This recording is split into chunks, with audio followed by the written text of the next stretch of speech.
los organizadores por habilitar el espacio. Mi trabajo se llama Criminalización y Deslegitimación de las demandas mapuches en la prensa escrita argentina, y es un trabajo que se enmarca en una preocupación por cómo representamos y construimos discursivamente la alteridad, y analiza la construcción social del pueblo mapuche y sus reclamos territoriales en el diario argentino La Nación. Para empezar, históricamente la relación con lo que se considera diferente y el vínculo con el otro, en mayúscula, que encarna esa diferencia, representó un conflicto para las sociedades. ¿Quién es el otro? No está definido universalmente con precisión, sino que, en palabras de Olmos Alcaraz, la otredad y las relaciones de alteridad se construyen y son relativas porque varían según el momento histórico y el lugar. En este proceso de construcción del otro, los discursos tienen un rol central. Sabologino decía que el lenguaje es ideológico y que en las formas lingüísticas hay órdenes sociales configurados y perpetuados.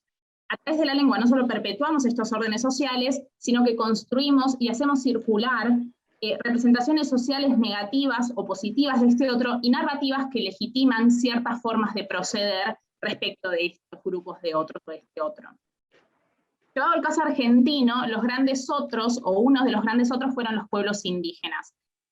A fines del siglo XIX, el Estado argentino llevó a cabo la llamada Campaña del Desierto, una campaña militar contra los pueblos indígenas, en la que se apropió de sus territorios y que en la Patagonia afectó, entre otros, al pueblo mapuche. Entonces, en línea con lo que venía planteando, desde el proyecto fundacional de la Nación, el discurso tuvo un rol central en el destino de los pueblos indígenas, porque fue la gran herramienta que sustentó esta campaña, en tanto para que la ocupación por parte del Estado se viera legitimada, y su exterminio, el exterminio de los pueblos indígenas justificado, hubo que crear un desierto, porque efectivamente esos territorios estaban poblados, y también un enemigo.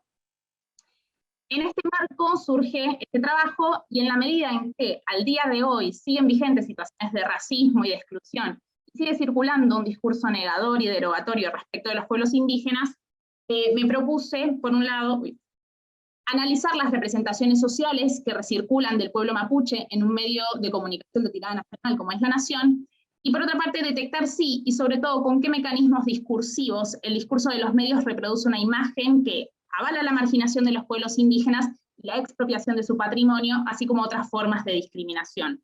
Sobre todo, teniendo en cuenta la influencia que estos medios tienen en las creencias de las personas sobre los grupos minorizados en general, como son los pueblos indígenas, y en lo que Van Dijk denomina la opinión étnica de la sociedad, que es aquello que la sociedad sabe y cree y piensa sobre estos grupos minorizados. Para ello seguimos la propuesta de la lingüística crítica representada por Joji Cres, que trabaja con las categorías del nivel ideacional de la gramática sistémico-funcional, que son participantes, procesos y circunstancia. Y para seleccionar el corpus, definí una coyuntura, que fue una toma en un territorio de parques nacionales, en Villa Mascardi, en la Patagonia Argentina, a principios de noviembre de 2017. El corpus está conformado por 3 artículos del diario La Nación, uno del 24 de noviembre, otro del 26, otro del 30 de noviembre, todos publicados en 2017. Entonces, para el análisis de participantes, rastreé qué actores se definen y con qué recursos léxicos se los denomina. Empezando a lo largo del corpus, identifiqué 2 actores sociales principales: el grupo que encabeza la toma, los mapuches, y los funcionarios de la justicia y las fuerzas de seguridad. En cuanto a los autores de la toma, desde la primera noticia del corpus son presentados como un grupo de varias personas. Este grupo se configura, es un grupo indefinido, primero en cuanto a su cantidad, como vemos en el uso de artículos indefinidos, unos 30, y también de sustantivos como treintena, una treintena encapuchados, ¿no? Que son formas que estiman pero que no precisan. Pero también son indefinidos en cuanto a su identidad, porque el elemento que agrupa, es decir, que los vuelve grupo a estos sujetos, en la mayoría de las menciones es su cualidad de encapuchados, ¿no? En la otra es su presunto vínculo con la RAM, al menos en la primera noticia, que es la Resistencia Ancestral Mapuche, una agrupación autónoma dentro del colectivo mapuche.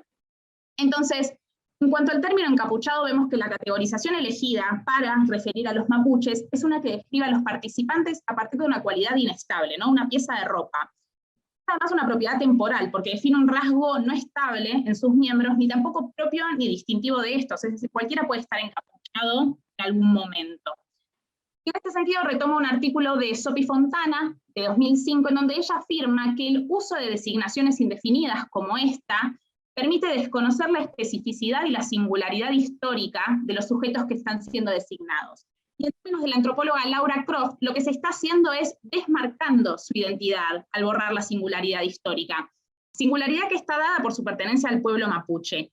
Ese vínculo de pertenencia con la comunidad y por lo tanto con sus reclamos, con su pasado y su historia, se hace principalmente a partir de la RAM, ¿no? Como decíamos, con quienes están presuntamente vinculados. Que si bien el valor del signo RAM es algo que excede al alcance de este trabajo, sí es importante marcar que eligen referirse a ellos como una de sus subdivisiones.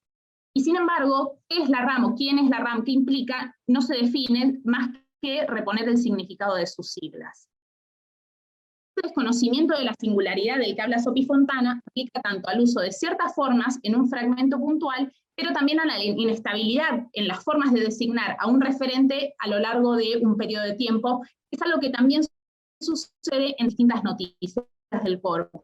Entonces, como vemos en pantalla, en cada una varía la forma de nombrarlos. Su identidad mapuche aparece recién hacia la segunda noticia, en menciones como una decena de mapuches, miembros de la comunidad mapuche, cuando antes habían sido el grupo de encapuchados y ocupantes. Y hacia la tercera noticia ya son nombrados como adversarios, es decir, explícitamente vueltos enemigos, pero también la indefinición aumenta, porque de grupo pasan a ser grupos en plural. Es decir, que este colectivo inicial tendría subdivisiones que realmente no son precisadas. Y por último, estas formas contrastan con las que son usadas para nombrar al otro grupo de actores sociales conformado por los miembros del Poder Judicial y de las fuerzas de seguridad, que no solo se mantienen a lo largo del corpus, es decir, son las mismas, sino que son definidos individualmente por sus nombres y sus cargos profesionales, es decir, que son propiedades estables y distintivas, ¿no? Como vemos en la fiscal Silvia Little, el jefe de la Policía Federal Néstor Roncaglia, el grupo Albatros. Eso en cuanto a participantes. En segundo lugar, analizamos qué tipo de procesos realizan los distintos grupos de actores del conflicto, y lo primero que rastreamos es que hay una clara polarización entre buenos y malos que es determinada a partir del tipo de procesos que realiza cada grupo de actores. En el caso de los autores de la toma, son fundamentalmente agentes de procesos transactivos que o bien tienen consecuencias materiales sobre un paciente al que causan daño, como en, además, agredieron con piedras al juez Villanueva y a la fiscal Silvia Little, o bien afectan indirectamente a la sociedad por tener consecuencias materiales sobre un bien o lugar público, ¿no? Como durante los casi 7 días que duró la toma, la comunidad derribó árboles nativos. En la descripción de sus acciones aparece entonces un nivel de detalle mayor encima, porque se aclara la forma en que y los instrumentos con que fueron llevadas a cabo, como vemos tanto en el primer ejemplo, pero también en el segundo, en que se aclara que fueron lesionados con piedras arrojadas con ondas. En contraposición a esto, el accionar policial aparece como la consecuencia necesaria frente a estos eventos, ¿no? En oposición a los arañazos y a las agresiones mapuches, se comienza a configurar una imagen de las fuerzas de seguridad y de la justicia como defensores de la sociedad y de la ley, también a partir del tipo de procesos que realizan.